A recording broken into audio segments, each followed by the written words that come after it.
একটা সময় দেখে আসছি ট্রেন রাস্তার যে পাটাতনগুলো দেয়া থাকে সেগুলো ছিল কাঠের। আর বর্তমান সময়ে এই কাঠেরগুলো উঠিয়ে দিয়ে দিচ্ছে লোহা কিংবা ঢালাইয়ের। আর এই ঢালাই পিলার এবং লোহার কতটা নিরাপদ আর কত স্থায়িত্ব আমার জানা নেই। তবে একটা জিনিস দেখেন, এই যে লোহারগুলো দিচ্ছে ফেটে গেছে, কোথাও ভেঙে চুরে উঠে গেছে, অথবা চুরি করে নিয়ে গেছে। আর এই জিনিসটা কতটা নিরাপদ সেটা একটু পরেই দেখতে পারবেন ভিডিওতে। আমি যখনই এই ট্রেন রাস্তায় আসি তখন দেখি এরকম রাস্তা পার হচ্ছে মোটরসাইকেল করে, যেখানে কোনো গেট নাই। গেটের দায়িত্ব নিজেরভাবেই তৈরি করে নিয়ে যেতে হবে।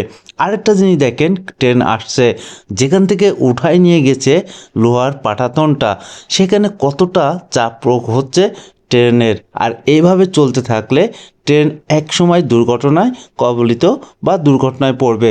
তখন দায় কার? আপনারাই বলুন। ধন্যবাদ সবাইকে। আল্লাহ।